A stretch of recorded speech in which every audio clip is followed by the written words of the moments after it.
Warning. This program may contain material of an explicit or graphic nature. Viewer discretion is advised.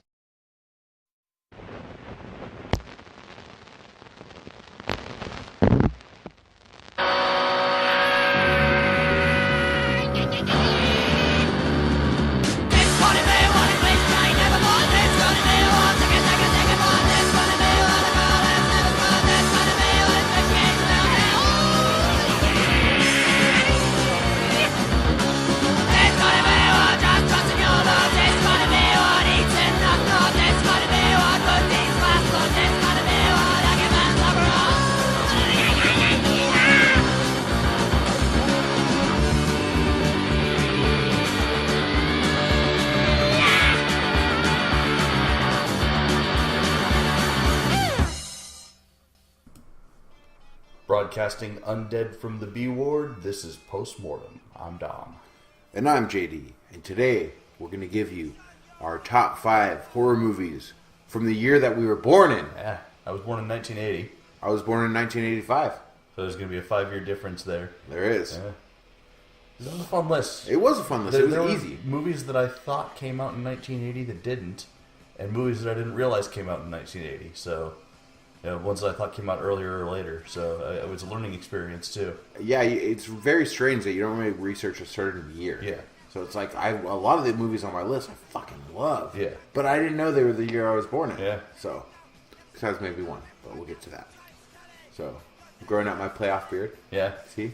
No more shaving. Is that what happens during the playoffs? That's what happens. The Penguins are still in the Stanley Cup playoffs. Oh.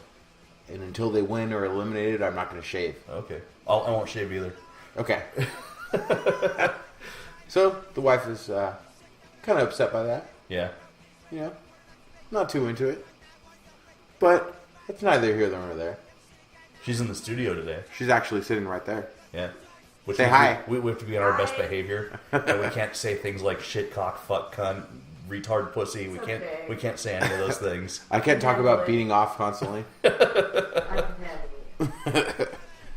Yeah, but before we get into the top 5 movies from the year that we were born in, we got a little bit of horror news. Horror news.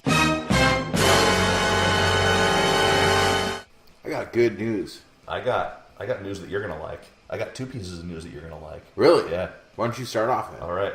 I'm gonna start off with not the 2 pieces of news that you're gonna like, You fucking asshole. so that we can build to the good. Okay, that makes sense. But yeah, I don't know. You might like this one too. It's something that I've been following. I've been interested in it, especially. It was one of the reasons that I finally decided to break down and buy a video game console. Is this Friday the 13th game that's coming out? Of course, I'm gonna like it. Gun Media has announced the release timeline. They announced it on April 20th. Go figure.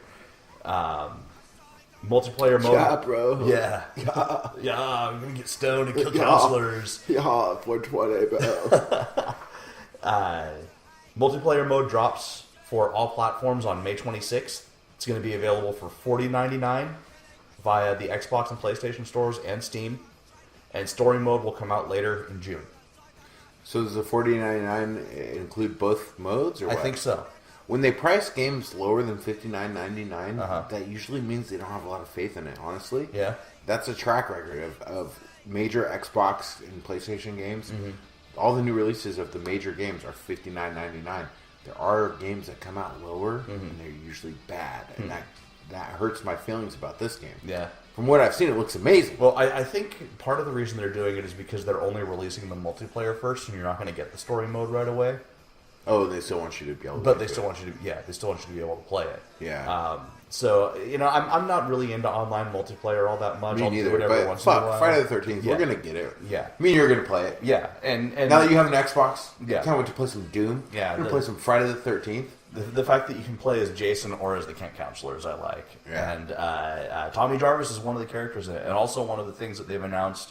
They also released a trailer with it that shows a lot more of the screenshots and the kills. Yeah. But this story in the video game is canon with the original movies. Okay. What happens in this game is going to actually add to the overall cinematic story. That's awesome. of what's happening. So I heard that there's also a part like you could choose like different Jasons or something. Maybe there's different skins. Tom Savini made one. Yeah, Tom Savini made the post-hell Jason. He's Yeah. like a demon. Yeah. His skin is like mottled ash, and he's got like a glow inside of him. Yeah. And he's got a hell pitchfork that he uses. So as part of the story, I guess Jason's going to come back from hell That's pretty cool. and kill some fuckers. When I saw the Tom Savini involvement, I was like, wow, that's pretty. Well, also, awesome. Harry Manfredini is doing the music for the game, so the original composers come back to do all of the music for it. That's awesome because the Friday the 13th music is great. Super iconic. It's not like the original theme of Friday the 13th. It's more of like a feeling than a song. It's not even like, it's ambient music. Yeah. Before there was ambient music. Yeah, it definitely is. It's very jarring. Yeah. Yeah. And in the meantime, while we're waiting for the Friday the 13th game to come out, I highly recommend that people go pick up the phone app game Slayaway Camp. It's a puzzle game where you play as Skullface, who's basically a Jason Voorhees style killer, and he can only move in straight lines. And you're given different scenarios where you have to go around and kill campers, counselors, and cops at the summer camp. And there's like different, It's like a maze? It's like a puzzle, and all of the blocks are sort of that blocky Minecraft style graphics. But then it's super gory and bloody, and he's cutting their heads off and shoving machetes to their faces and What's it called splattering again? blood. Slayaway Camp. Slayaway Camp. I'm going to get that. yeah. Is it free? $2.99, but worth it. Okay. Totally worth it. And they don't make you buy anything like within the game. Like you get points to unlock things, but you don't have to spend money to buy things within the game. Once you spend your $2.99, Yeah. you're good to go. Yeah, I got kind of hooked on it. It's fun. That sounds good. Maybe I'll check it out. Something else that sounds good. Real werewolves are finally making a cinematic comeback with films like Wolf Cop. Best part of Wolf Cop to me, I love Wolf Cop as a dark horror comedy kind of thing. Not so dark, but horror comedy. Mm-hmm. But when he's going to pee, when he's still a man and his dick explodes into a wolf dick, pretty awesome. Mm-hmm. But Wolf Cop has reminded us just how much we love lycanthropy. They're making a Wolf Cop too. Mm-hmm. Something else they're making that takes away the comedy factor. Might be a good idea for our listeners to go help finance Bone Hill Road on Indiegogo. Bone Hill Road is going to be an all practical effects and no CGI werewolf movie. It ain't no fucking Twilight. Todd Sheets has been making movies since the 80s with some of his films including Catacombs, Fear of the Dark, and House of Forbidden Secrets. Catacombs was good. I like that one. I have not seen any of those films, but the trailer and the still imagery for this movie are fucking awesome. Nice. Werewolves apparently have always been his favorite type of monster, so Bone Hill Road is something of a passion project for him. He describes it as being inspired by both the original Howling and An American Werewolf in London, with a bit of Dog Soldiers also thrown in. No Good influence. CGI, the film's werewolf costume and the teaser, like I said, and the stills look great, so check it out. Bone Hill Road. Awesome. Looks pretty good. I will go look. Go donate $1, people. Make a movie happen. So, one piece of news that I think you're going to like pertains to your favorite movie. Arrow Video is releasing a massive collector's Blu-ray of Reanimator on July 25th. It's going to be a 2-disc set that features 4K restoration of both the theatrical and unrated versions, tons of new comedy from directors, cast, and crew, a new documentary about the making of the film, new interviews with the writer, director, score composer, and producers, a long-format interview with Barbara Crampton about her entire career as an actress, additional, never-before-seen deleted and extended scenes, new artwork by horror artist Justin Erickson, plus a full, completely faithful reprint of the 1991 comic book adaptation of the film. I'm sorry, babe. I don't know about later. I don't know if I'm going to be able to make love to you because I just came in my pants right now.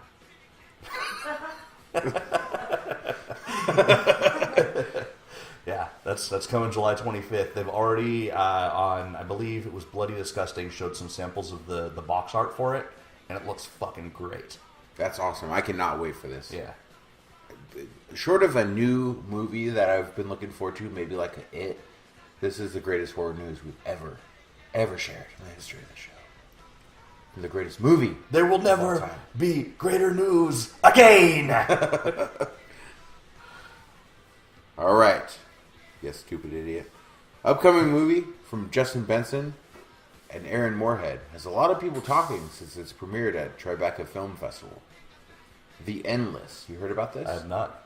The Endless is about two brothers who return to the cult they fled from years ago to discover the group's beliefs may be more sane than they once thought.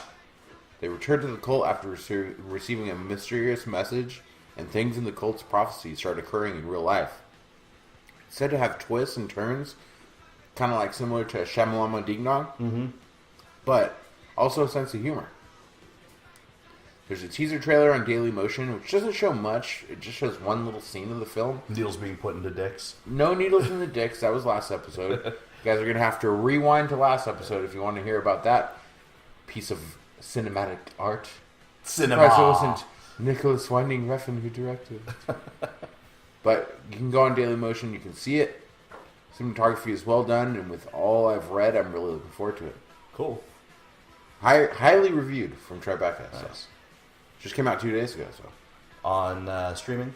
No, it's in the film festival circuit. Okay. It just debuted at the film festival circuit okay, gotcha. 2 days ago. So it's going to be a while before we see it in theaters, maybe, or on demand. I'm thinking more Probably like on on demand, demand, or that kind of thing. That seems to be Netflix. the route for horror movies at this point, unless they're like really big budget. Yeah. Or, certain studios. I'm hoping that because it is probably going to gross the highest debut horror movie weekend. I mean, putting out Get Out and all these things, Yeah. like it's probably going to go really well. Yeah, like I'm Star Wars level money. Yeah, I'm hoping that it can kind of revamp the genre and get things going again Yeah. to where we have horror movies can be in theaters. Yeah.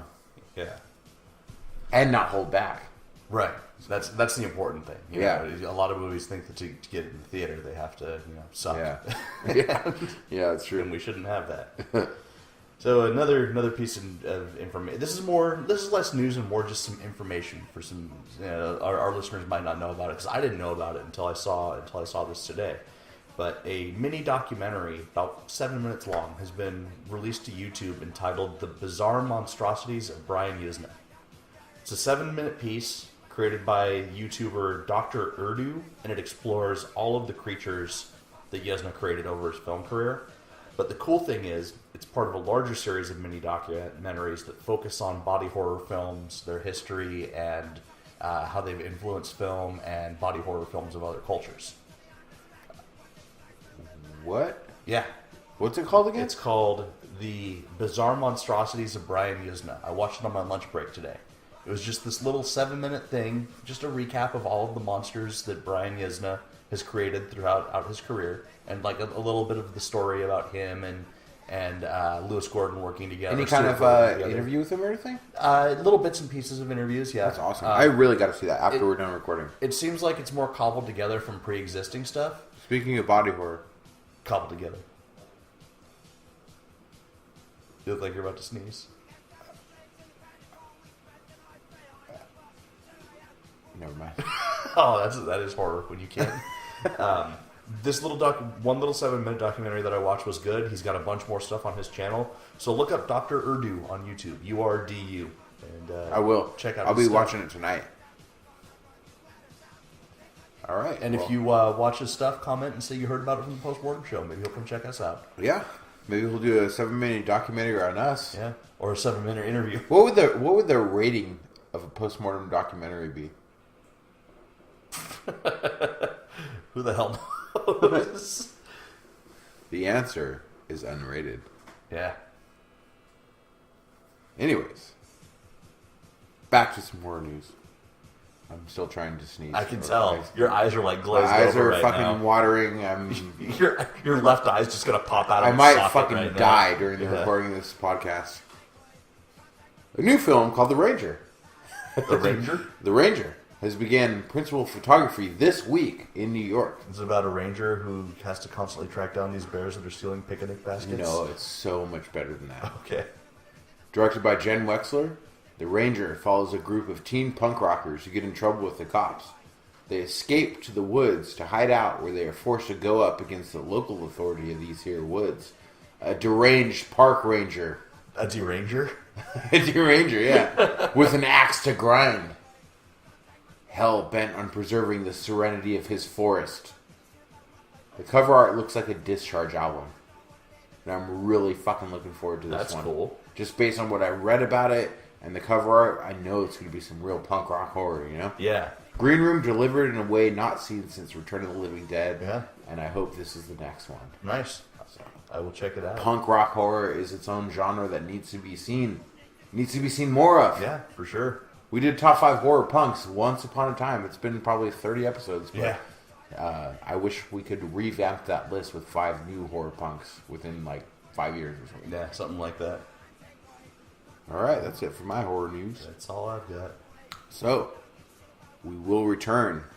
We're going to give you our top 5 horror movies from the year we were born. Before that, the good movie and the bad movie after this. Hi, thanks for listening to the Postmortem Podcast. If you want to support us, go to our website at www.postmortemshow.com and click the Amazon link. By clicking on the Amazon banner, Amazon will give a small percentage of the purchase price of your item back to the Postmortem Podcast at no additional cost to you. That's right. It doesn't cost you any money. We get money. You want us to keep doing this? You want more Doug Jones talk? You want more dick and fart talk? I don't care. We're going to do it. Fund our filthy, filthy habits. Yes, and they are many and they are fast. And most of them aren't legal. Yes. Click the banner. Just do it. Come on, don't be a dick. Give us money. It's time for the good movie.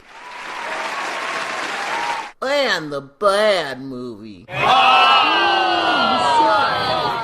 Yeah, it's that time once again, Postmortem listeners. What's the name of the Postmortem listeners?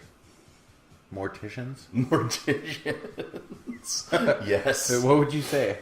Oh, Morty's? But like Morty is the... Morty's the name of the guy. Yeah, the guy, and also our awards, so... It involves something with Biff, too, though. Yeah. Biffites? Biffinators. Biffatolas. Biffians. Biffaronis. I think Biffians. Like Christians, Biffians. Yeah. They worship the Biff. Yeah. We're going to have to think a little bit harder. Yeah. But now it's just Postmortem listeners. Yeah. So once again, like I said, we're back with a good movie and bad movie. I've recovered from my trapped sneeze. Yeah. I almost died I on thought the air. your face was going to explode. We apologize for that dead air for like a whole minute as I composed Like myself. 7 hours of dead air while you tried to fucking...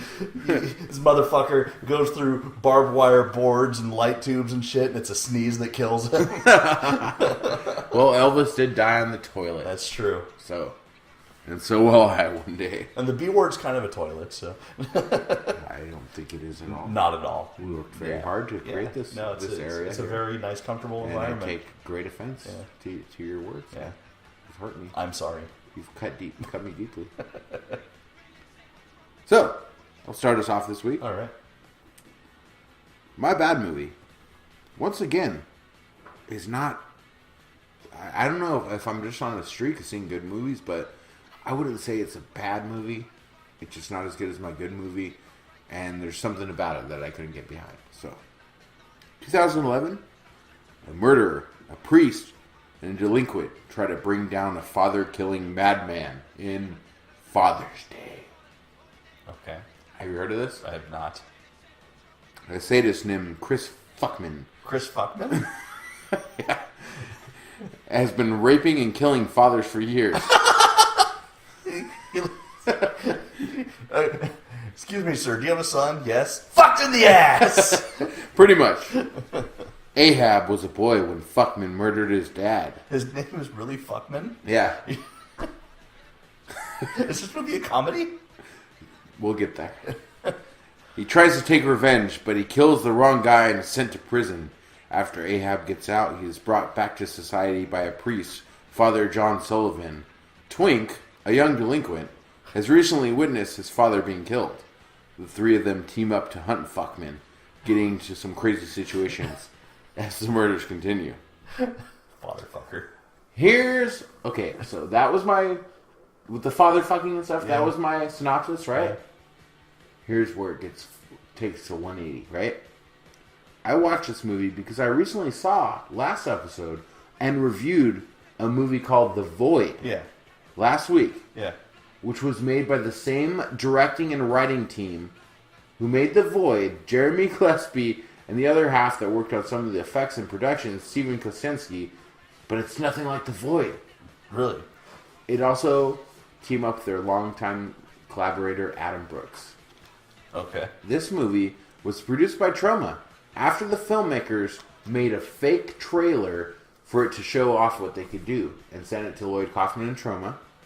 Troma then contacted them and offered them the exorbitant sum of $10,000 to make it into a feature film. From the trailer, they made as almost like an effects and comedy reel. That wasn't a real movie, but they made a trailer called Father's Day. And Troma said, that's the movie we want. So it's like the Grindhouse, like they made the trailer for Machete first. Yeah. And then... It's like that, but worse. the problem was the fake trailer had absurd situations and no linear story and was just a thrown together pile of ridiculousness to show off their special effects and their sense of humor.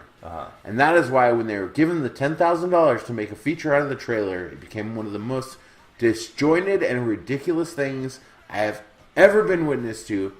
The only thing I can compare this movie to that I've ever seen before is The Taint, Wow. which we reviewed a couple And we shows positively ago. reviewed that one. We did. And no, this I don't want to get you wrong, but probably the only reason that this is a negative review, it's not necessarily a negative review, but I watched The Void. You watched a I better watched movie. The Yeah. Void, Yeah. which is an ultra serious Right. masterpiece. Right. And then I was like, I gotta find out more that these people made because this shit was fucking awesome. Then I found a movie that's similar to The Taint. Yeah.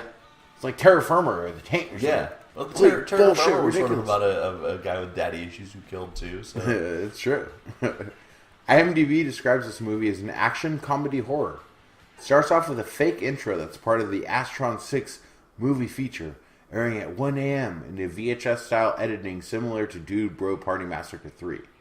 Definitely a throwback to 70s and 80s exploitation movies with an elevated level of gore. It also has some comic book style opening credits that are very, very well done. After the traditional singular title and small credits, let all the old exploitation films start with. yeah. So, you got to see it. Okay. I know you'll like it. Like I said, it's not a bad movie, and it's worth watching. You just watch better movies. I just watched The Void Right. last week, Yeah. and watched this, and you can't hold a candle, right? Right.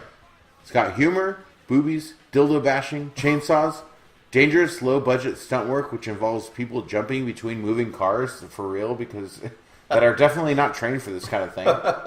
Hallucinated tigers, commercial breaks with awesome fake ads, and shows a lot of gore, but it's not The Void. It's much better than most of the Troma movies, although it does show the evolution of these filmmakers, that they can do funny and super serious. Nice. It also features a cameo by Lloyd Kaufman as God and also as the devil. Plays both roles. Nice. IMDb gives it a 6.0, which is strong for a movie of this kind of Yeah. budget and, caliber. What's our rating system? We never came up with it. Exploding werewolf dicks.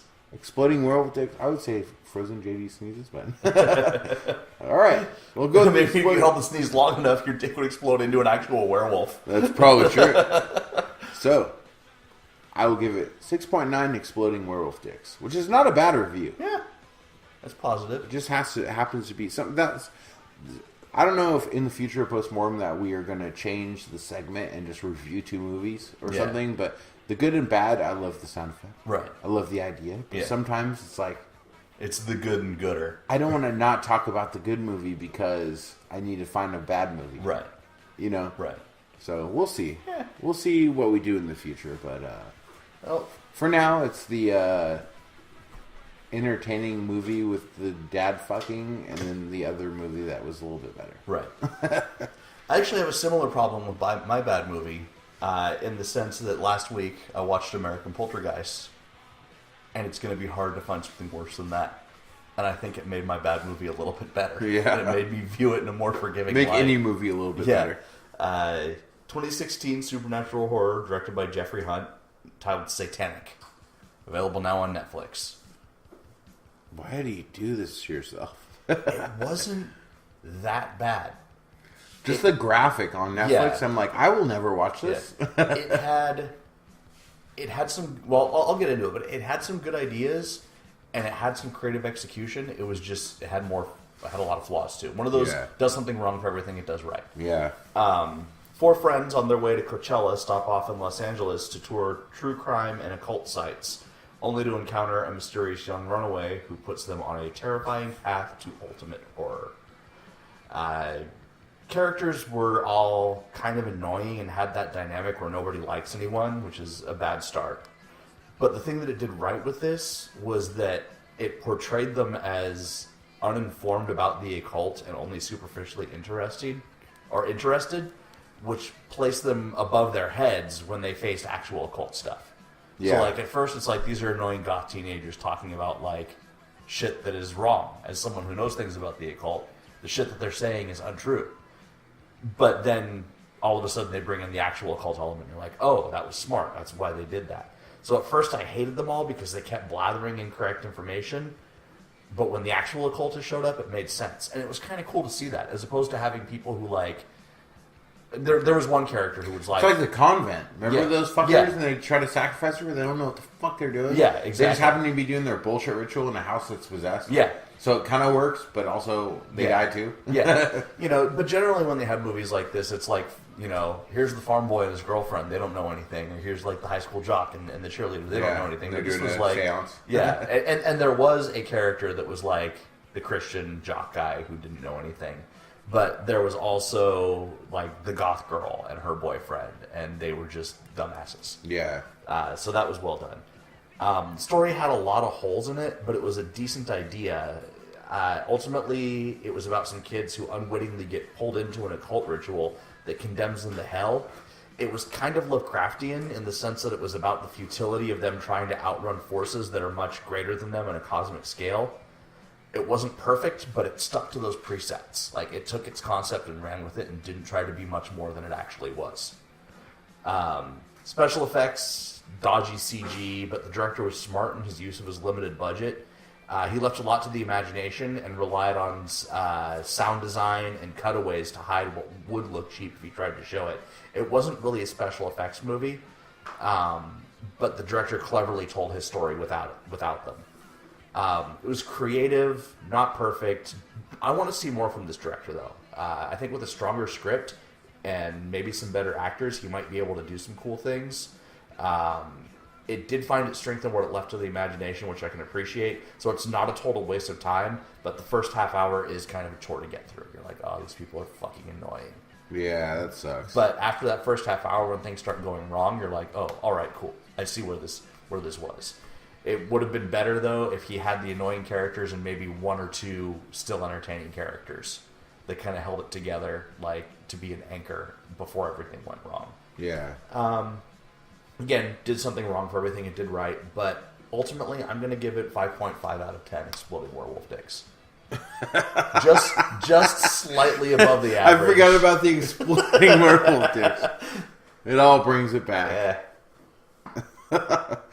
So, before I get into my good movie, I do want to tell everyone that Father's Day, with the dad fucking, that movie I reviewed, is on YouTube for free. Okay. So a lot of trouble movies are. Yeah, it's available free on YouTube. Check it out if you want to see some ridiculousness.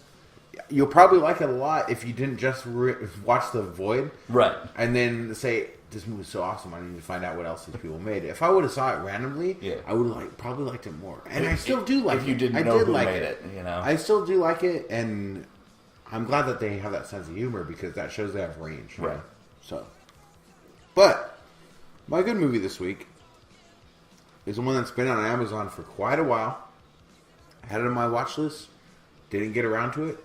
Really had no interest. Just kind of didn't. It didn't really strike me as something especially with the title, that I needed to watch, and I thought it was going to suck. But I wanted to give it a chance. And I'm glad I did. 2016, written and directed by Brian Benning, starring Zoe Kazan and Ellen Ballantine, The Monster. You've heard of this movie, The Monster? Yeah, I haven't seen it yet, though. It's pretty good. Kathy is the alcoholic and smoking addicted mother of the young but mature teenager Lizzie. Young but mature, you say? Yep. That's horrible. This girl is probably 11 years old. Oh, that's not a teenager. You're a sad man, maybe 12. Mature as in the mom's puking and she's holding her hair. The The mom won't wake up Right. to take her to school. She has to wake her up and throw water on her and shit. the child is more responsible than the parents. Yeah, yes, definitely. They lived together since Kathy's husband Roy left her, and she neglects her daughter. But she goes back and forth. So Kathy is supposed to drive Lizzie to her father's home in the morning, but she sleeps until the late afternoon, and they have to travel during a rainy night. While driving through a lonely road through the woods, Kathy hits a wolf that breaks her car, leaving them stranded on an empty road. It's a hell of a wolf. Maybe a coyote? It's a wolf. They say it's a wolf. Or a shitty car. Yeah, it is a shitty car. She's a junkie after all. Right. They call 911, and while waiting for a tow truck and an ambulance, the wolf disappears from the road.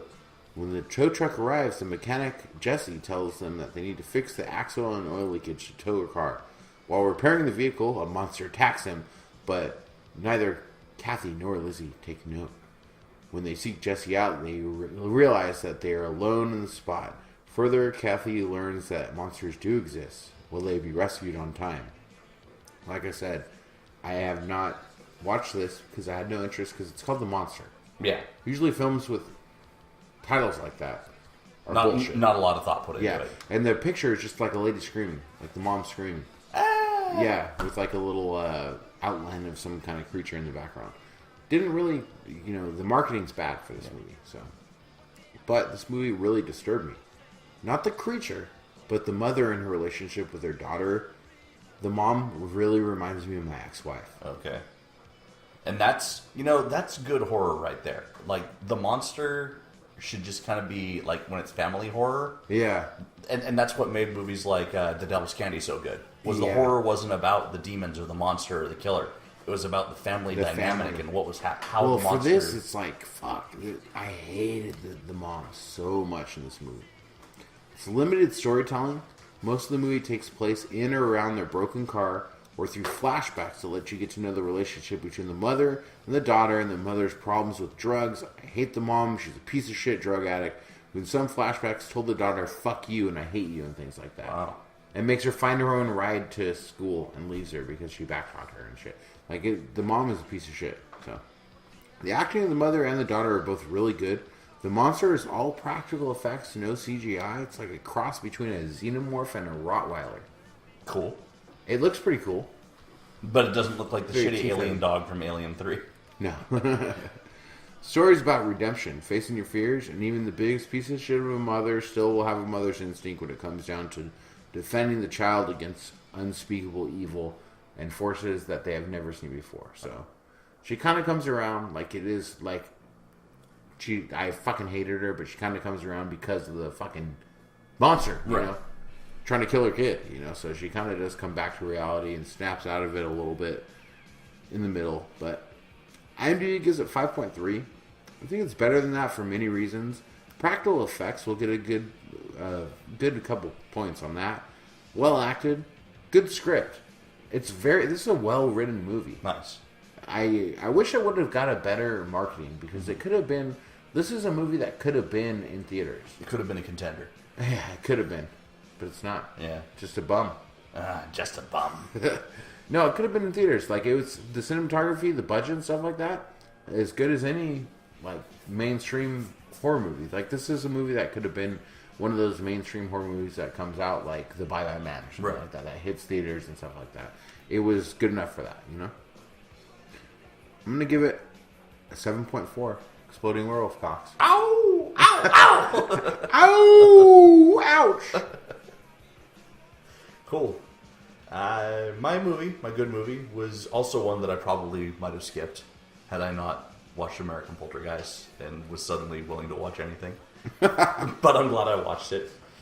2016 Dutch slasher movie, though mostly in English, some Danish, some Japanese.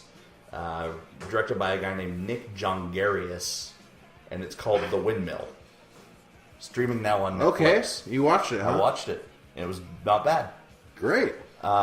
Jennifer is an Australian girl on the run from her past who washes up in Amsterdam.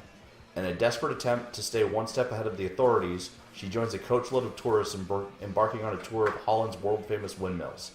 When the bus breaks down in the middle of nowhere, she and other tourists are forced to seek shelter in a disused shed beside a sinister windmill where, legend has it, a devil-worshipping miller once ground the bones of locals instead of grain.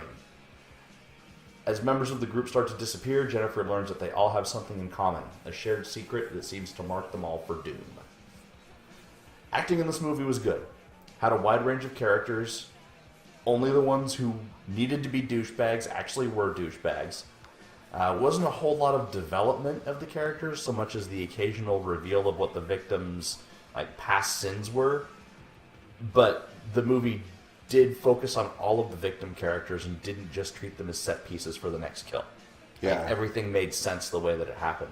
My only complaint is that it relied a little too heavily on the magical Asian trope, with the Japanese character suddenly exhibiting supernatural powers out of nowhere. Magical Asian trope? That's a trope? That's a trope in movies. If there's an Asian guy and a bunch of white people, the Asian guy always has some sort of mystical thing going on. And this was no exception to that. And it's kind of an offensive trope, but I mean, I guess it's better than him being really good at eating rice or something like that. Yeah, that's extremely offensive. Yeah. The story was decent. The movie had an it girl, like all horror movies do, but it handled the entire ensemble cast and gave each person their own purpose and reason to be part of the story. It reached a little bit beyond normal slasher movie format, but with only a little bit of extra effort, but it really showed. It made it feel like a quality movie, not just a stupid knockoff slasher. The special effects had some dodgy CG in the fourth act, but a lot of really, really good practical gore leading up to it. Head stompings, guttings, decapitations, and the demon Miller, the killer, his zombie makeup was fantastic. He looked like he was gradually rotting over the course of the entire movie. That's awesome. Very convincing. Really good modern slasher. It took all the elements of the genre, except there wasn't any nudity, and added a bit of smarts and storytelling to them. Good gore effects rounded it out. It was a pretty satisfying experience, and I'm going to give it 7 out of 10 exploding werewolf dicks. All right, 7 out of 10 Yeah. exploding werewolf dicks. So what is that like? It's kind of like fireworks that you buy. They're like the cheap Mexican fireworks to where you light all the sparklers, and you got a pack of 10 Yeah, sparklers. only 7 of them. 7 of them work. The other ones are just duds. Yeah. You need some kind of werewolf dynamite Viagra. You got to get those other werewolf dicks exploding. You know how when you go to the gas station and sometimes they have the plastic case with the cheap sex stimulants in them? Rhino Hard 1000. Yeah, or there's one called Kung, but it's Kung, but there's a picture of a gorilla, it's Kong. Werewolf Viagra should be one of those. Werewolf Viagra. You ever consider buying those just out of morbid curiosity, taking it and seeing what they actually do? I like to buy them and take them, but not even have sex. Just sit there with a throbbing gorilla boner. Just punch it occasionally. Yeah, just sit there. Just sit there with the gorilla boner. I like to take them and go to public places. In these same shorts I'm wearing right here. You see my tiny little workout shorts that I'm wearing right now for comfort. I just like to wear those with no underwear. Take my gorilla boner Go to Walmart. and then I go jogging. Take them and you go hang out in the woods. Down there by the river. Jog down by the river. Oh, hi! Go to the library and check out Oh, pop-up Mrs. books. Thompson, nice to see you. All right. I take one every morning. Get you through the day. A raw egg, like Rocky. You listen to the Rocky theme while you do it? Yeah. Take a gorilla boner pill, eat a raw egg. That's what starts my morning. That's how you get it going, man. It's better than coffee. All right. Well, get yourself a gorilla boner pill and a raw egg just in time for our top 5 movies the year we were born. After this.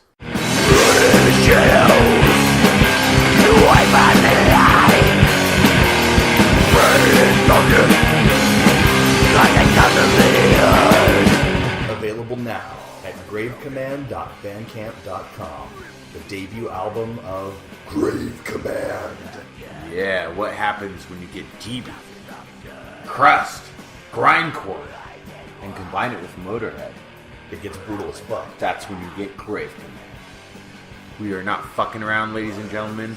It is my band, Grave Command. It's our first CD. It is available now. Soon it will be coming out on vinyl record, CD, and even cassette. It And doesn't 8-track. sound anything like Hall & Oates. It doesn't sound like Hall & Oates, and we're going to have 8 tracks, cassettes, CDs, vinyl records, Yeah. any format. Hand crank phonographs. Laser discs. Gonna etch it into a cave wall Those and have little- someone play it on a pan flute. Those little wax tubes. Yeah. You know, Thomas Edison first recordings? Yeah. Yeah, I'm gonna go that far to get this fucker out there. But if you guys like punk rock, We're gonna and have you a like blind fucking- homeless man fart it into a can and then mail it to someone. That's exactly what the recording is, though. Oh, okay, cool. But if you guys like punk rock, check it out. Grave Command. We're on Facebook, and you can get some free preview tracks at gravecommand.bandcamp.com.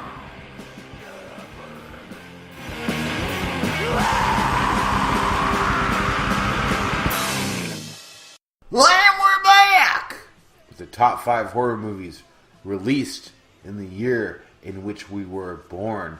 Maybe not conceived, but we birthed. We exited the birth canal in the womb. year. The womb. Yeah, I The guess. sweet embrace of the womb. I was born in April, so I had to have been conceived in 1979. The cord was cut. Well, I was born in January, so there's no way I was going to see it. Yeah. Unless I'm some kind of future alien human. Like your mom's womb was a time portal. Maybe in the movie The Void, Yeah. that could have happened. Yeah. But I wasn't in the void. No. I didn't enter the void. I exited the void. The sweet embrace of my mom's fluids, Fallopian tubes. fallopian tubes. Fallopian embrace. As I fed like a parasite, the cord was cut, and I was unleashed upon this savage planet It's like in Metalocalypse. to fend for myself. Many years ago, something formed inside of your mother, and that something was you. Yeah. Why don't you start us off? All right, so I was born in 1980, 1980. and my number 5 horror movie of 1980, little movie that I didn't actually see until last year, reviewed on this very show, starring Vincent Price, The Monster Club. Number 5, really? Yeah, it's my Wow. number 5, yeah. Awesome. Great little anthology movie, nice atmosphere, very feels like Halloween when you watch it. And I didn't know that it had come out in 1980 until I saw it on a list of movies today. Also available on YouTube, right? Yes, it Monster is. Club is That's where I full watched it, streaming. yeah. I watched about half of it just because I fell asleep, but I do want to revisit that. Yeah. I watched it like right after you reviewed it. Good one to watch with kids. Yeah. Before I give you my number 5, I just want to kind of preface this list. Preface. I'll accept either pronunciation. 1985 is a strong fucking year for horror. Yeah. I was born in 1985. I will tell you that all of my top 5 have been talked about on this show at some point. Also, most of my honorable mentions as well have been talked about on this show. Wow. That's how strong of a year 1985 was for horror. My number 5, a little character named Joey. I just wanted to give a chocolate bar to a man named Vic, Yeah? who's mentally handicapped. Yeah. Wanted to give him the chocolate bar. Just forget about it. Yeah. Forget about it, Vic. And then he was brutally killed with an axe. Yeah. In Friday the 13th, A New Beginning. The only Friday the 13th without a Jason. Yeah. Jason's even in number 1. He might Yeah. not be the killer, but he's in it. Yeah. He's talking about it and he's in it. He does come out of the lake. He does not make an appearance in Friday the 13th, A New Beginning. But it's still probably my 3rd favorite Friday the 13th movie. I don't think the Friday the 13th series really picked up until the introduction of Tommy Jarvis. Yeah. And then they got It's probably better, my and then they 4th, got yeah. worse. Yeah. I would go Jason Lives. Then I would go the one with Tommy Jarvis with the mask, like with Corey Feldman. Final chapter. That That's be my favorite part. That of would be the my movie. number 2. Number 3 would be the first one, and then this one would be my number 4. And then a deep slope beyond that. Yeah. But yeah, Friday the Jason 13th, X A doesn't New even make Beginning. your list. Jason X would be the mid bottom Oh wow. to me. That's like my 3rd favorite It's your 3rd favorite? because Really? it's so ridiculous. I like Jason Takes Manhattan more than Jason X. Wow. I do. Okay. You know I love horror comedy. Yeah, He punches the head off and stuff. Yeah, but fuck.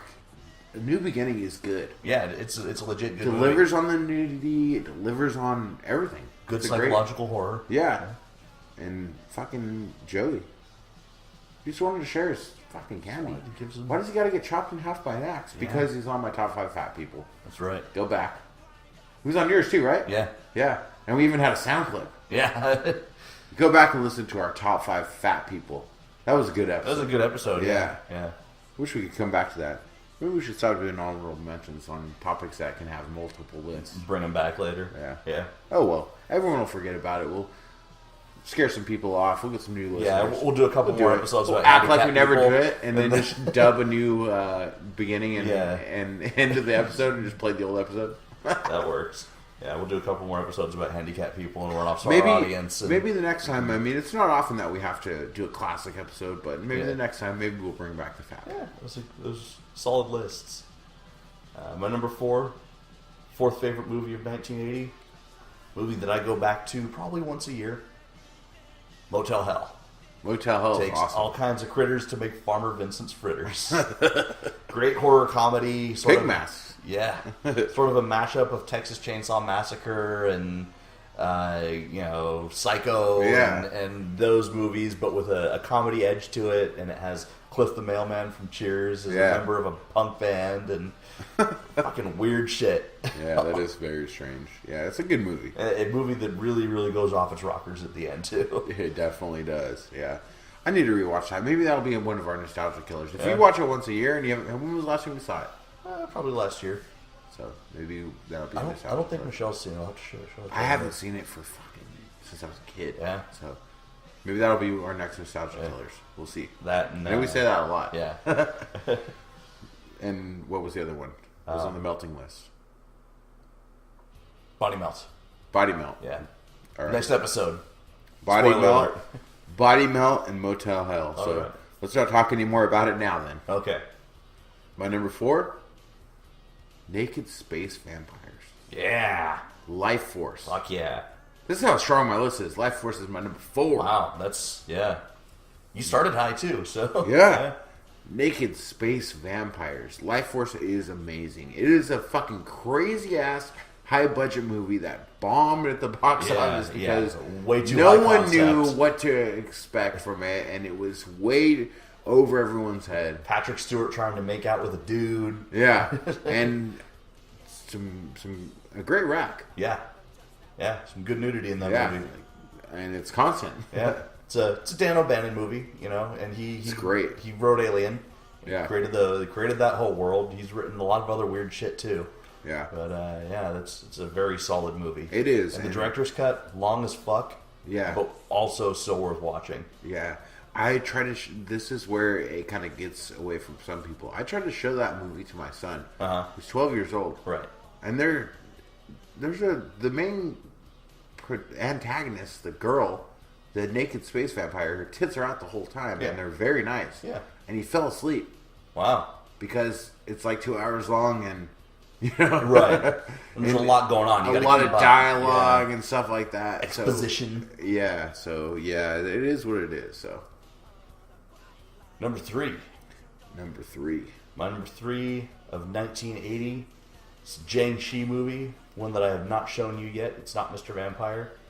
But it's in that same genre. It's called Encounters of the Spooky Kind or Spooky Encounters, depending on which version you get. Okay. It's a sort of a Jiang Shi anthology movie with a bunch of drunken Chinese guys sitting around a table telling each other stories of various ghost things that happen in their village, and then like doing things to try and freak each other out. And then they get cursed, and it kind of goes off the anthology track to like them dealing with the curse and the weird shit. Yeah. And there's great kung fu wire work. There's great physical comedy. And then there's the Jiang Shi movie. If you've never seen Mr. Vampire, or Spooky Encounters, or any of those Chinese hopping corpse movies, like sit down and watch one. They're just like a perfect mashup of insanity. Yeah. And Spooky Encounters is probably my second favorite Jiang Shi movie after Mr. Vampire, which is the one that I showed you. That's the first one I've ever seen of that genre. And it's nuts. It is very nice. Yeah. But these movies were huge in China, and they were big budget movies, and they were. We probably should have had some Jay Shi in our top 5 priests. a couple episodes. Yeah, ago. I don't know why that didn't cross my mind. Yeah.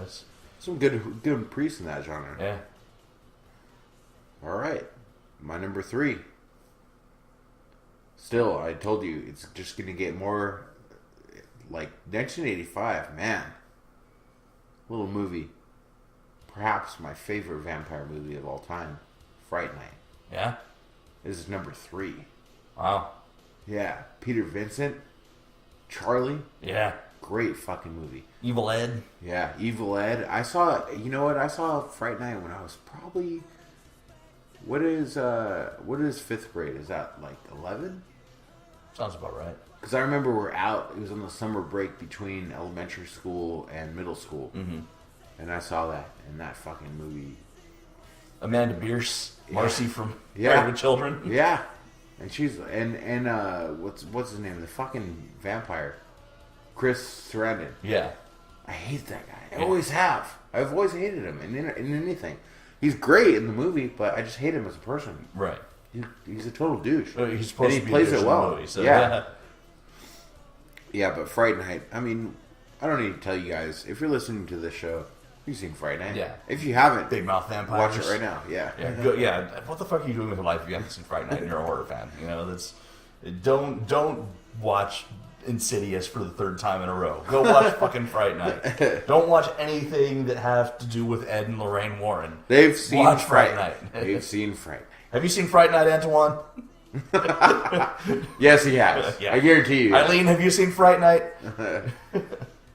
Eileen, Antoine, Jeremy, Casey, who else? Ken? Listeners that we can name by name that have sent us a bunch of stuff. Yes, we know you've seen Fright Night. Yeah. Casual horror fan, probably not listening to the show. See Fright Night. Yeah.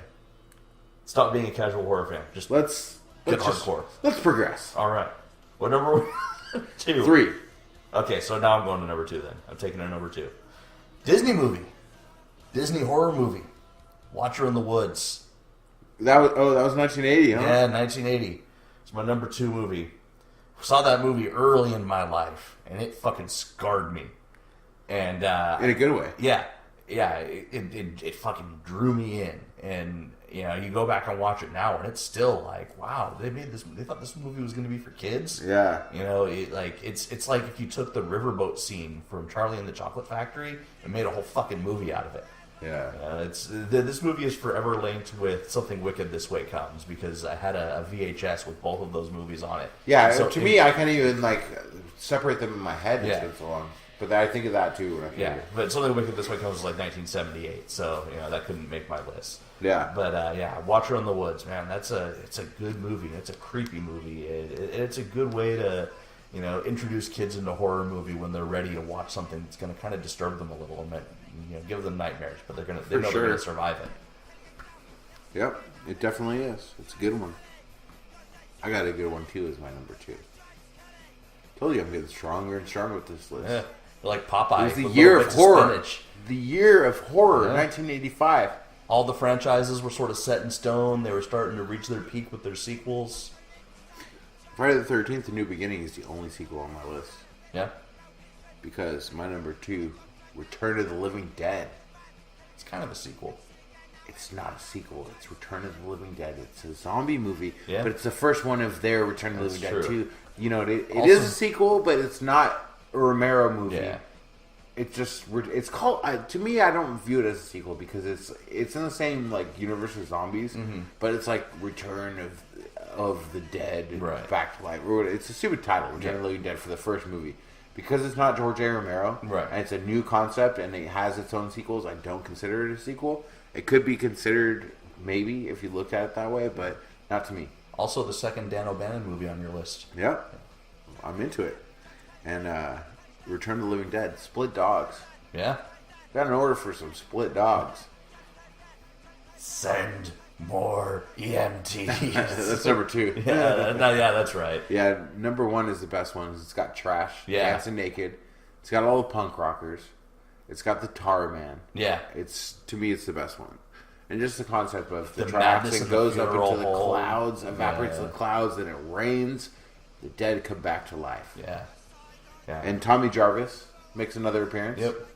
And that old man recently passed away. Burt. Yeah. Great. Yeah, the scene in the mortuary with the kind of desiccated corpse come back to life and was like screaming and in pain and Yeah. What do you want? Yeah, that puppet still like Yeah. it holds up. It's a good special effect. It is. Solid movie. Number 2. Number 1 for me. Number 1, I mean. My number 1 movie of 1980. There was a lot to choose from, and I do have a 0 on this list. Okay. But my number 1 is a movie that I have frequently sung the praises of. One of the best ghost stories ever committed to film, The Changeling. Okay. Number My 1. number huh? 1 movie of 1980. Awesome. Great fucking movie. Yeah, that's one that doesn't get talked about. It doesn't get its due. Yeah, it's because it's not in your face horror. You know what's really weird is that the Angelina Jolie movie, it was also called The Changeling. Yeah, totally different movie. Not Totally a remake different movie, at all. based on a real story. Yeah. And I might actually like that one more. I know that probably hurts you to say, but I like that movie a lot. Yeah, it's a good movie. Yeah, but yeah, The Changeling, the ghost story, it's very good. Yeah, ghosts and creepy wheelchairs and George C. Scott being one of the fucking best actors ever. It's a good movie. If my mic wasn't on a tripod, I would drop it Okay. because this is a coincidence. I did not come up with this list for this reason, but the number 1 movie of 1985, the year I was born in, is Reanimator. Yeah. and we can do away with the band for that for those purposes because We're gonna forgo the band. Let me talk about Reanimator once again. My favorite movie of all time, the best, universally recognized as the best movie of all time. it's goddamn amazing. People talk about The Godfather and stuff like that. But, I mean, like, fuck. You got shit to know Jeffrey Combs, Yeah. Barbara Crampton.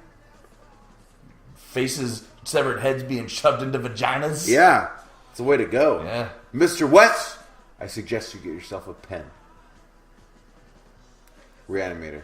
I don't need to talk more about it. That's it. That's Yeah, all I got to just- say. yeah. If you Drop- haven't listened to Postmortem before, you can go back and listen to the previous 62 episodes, which, and at least half of those, I've said the word Reanimator. Yeah.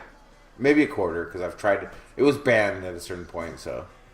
And but yeah, it's. I mean, It's my favorite movie You of all can't time. fuck with that movie. Like, you know, if someone says they don't like Reanimator and they claim to be a horror fan, they're that's like saying The cat, dude. The yeah, cat. yeah. That's There's like so saying many- I'm a punk rock fan, but I only listen to Green Day.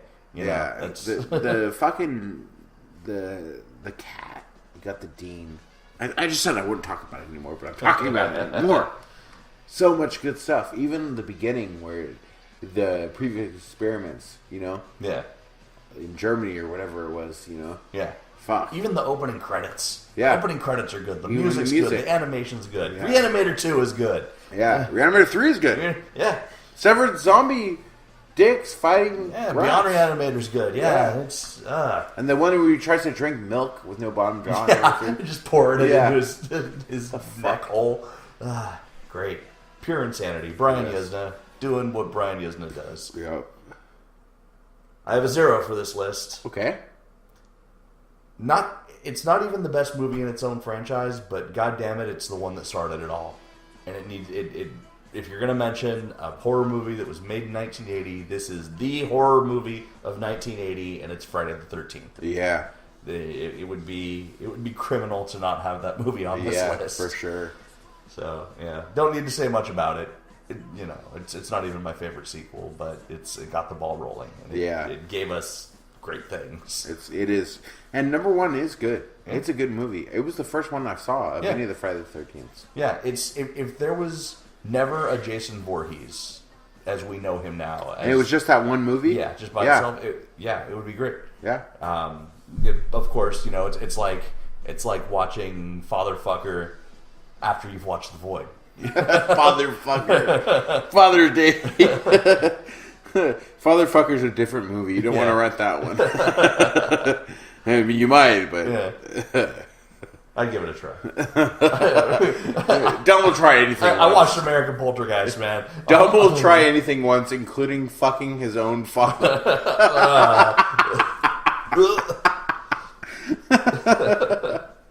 You're gonna get sued if you do that.